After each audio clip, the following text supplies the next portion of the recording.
Hello, Portland Connect online chapter. This is Gladys Monroy Boutwell, your education coordinator, with this week's education moment, which is leads versus referrals.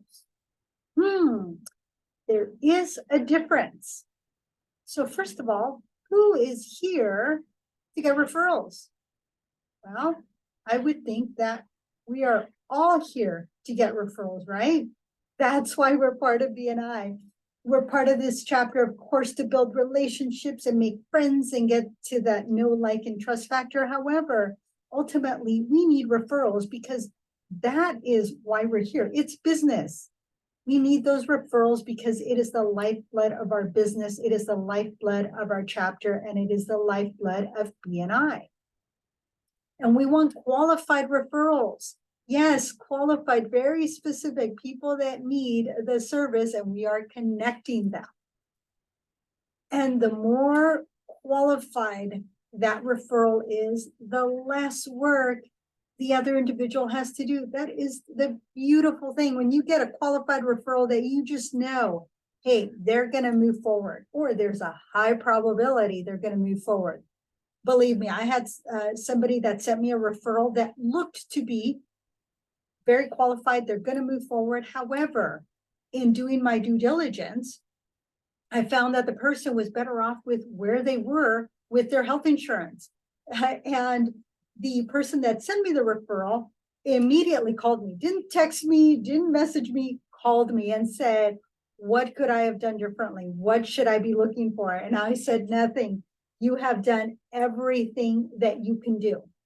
It just so happened that once I'm looking at all the details, the plan that the person had was the best thing that they could have. Could I have moved them to an individual plan? Absolutely.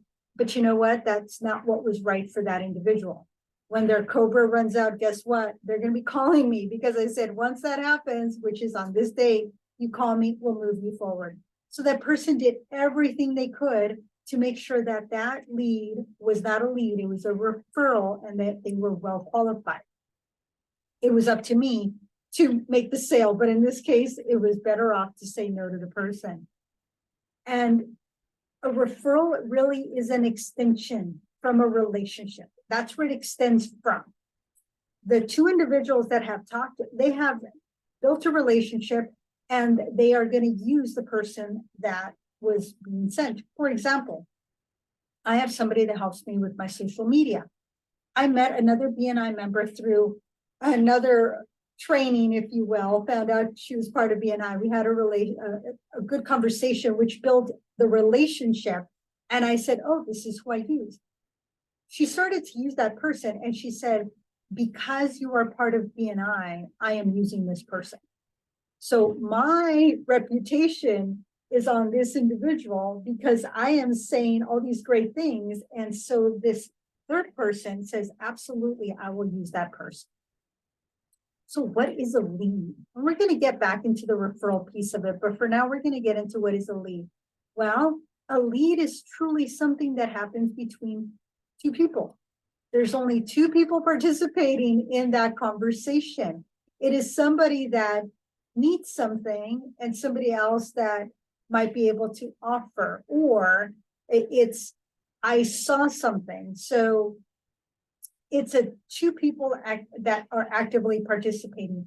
I walked into a business and I see that there's a leak. And so then I call somebody that I know that's part of BNI that's a roofer, and I'll say, hey, this business over here has a leak. You might want to call them. So that person, you know, they're going to reach out probably because they know that that business has a problem. There's a leak and they might be able to fix it. But that is not really a referral. That is just the lead. It is somebody needs something. I remember many, many years ago, prior to BNI, I would get the, oh, yes, so-and-so needs benefits, or they're thinking about it. Give them a call. You should call them. I love that line. You should call them. But the best line on top of that was, but don't tell them that I said to call them. Really? Why not? Is there a reason for that? So what happens is that third person, that third party they are absolutely clueless. They have no idea that it's going on. And you know what? If you are truly passing a lead where the person has no idea that they're going to get a call, you better tell the person, because nothing worse than picking up the call and say, hey, Billy Bob, I was told by little Sue over here to call you with regards to your leaky roof. And they're going to go, what? Who's that? Or what? No, I'm fine. It wasn't that. It could have been something that completely different. Guess what happens to credibility? Yep, it's gone down the toilet for the individual that gave the name, the individual that called, and guess what? We don't want that. So make sure that you're very clear if you are really truly passing a lead and not a referral. That is so important. So it's the credibility piece, because when I am giving information to somebody else, I want to make sure that it's my reputation is on the line and that I am passing somebody that is qualified and not just some random lead to somebody that may or may not know that this person's going to call them. So back to referral. So how hot is that referral? Well, there's a temperature gauge. And when you use your BNI Connect, there is that temperature gauge. Is the individual tepid? Is it somewhere in the middle? Is it hot?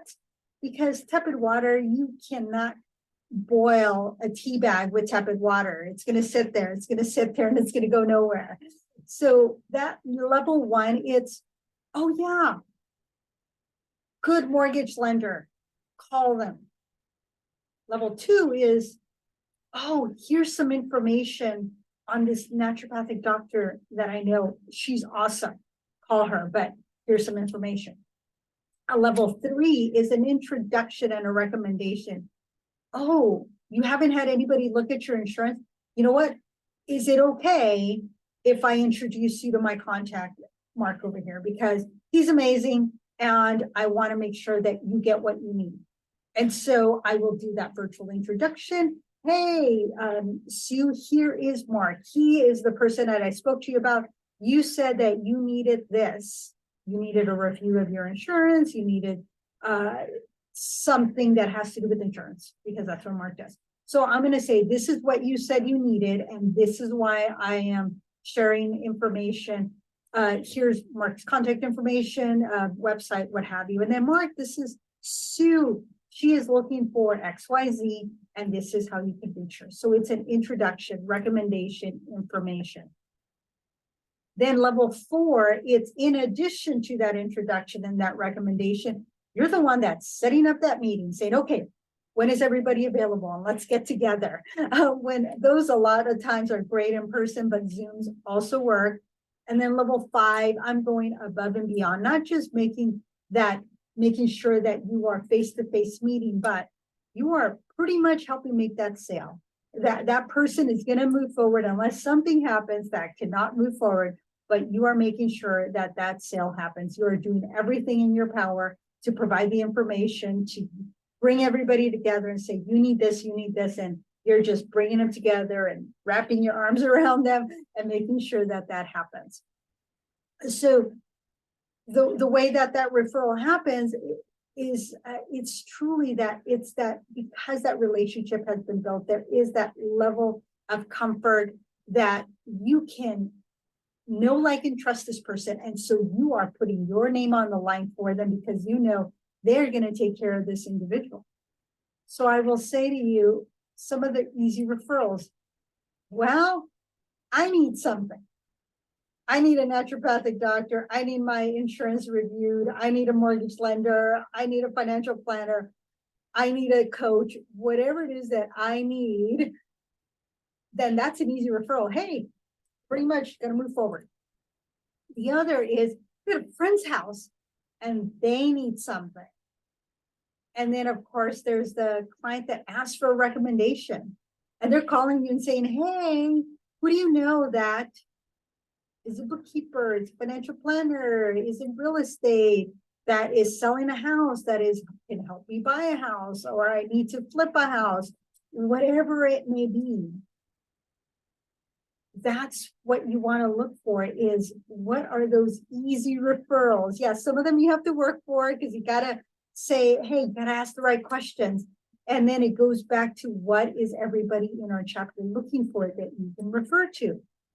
So when you pass a referral this week, I want you to ask yourself, is it truly a referral or is it a lead? And how hot are they? At what level? What is it that you're doing that you know that they're at that level? And the third thing to ask is, what can you do to qualify them more? This has been Gladys Monroy Boutwell, Insurance by Design, your education coordinator with this week's topic. So go out there and make some referrals. We'll see you next time.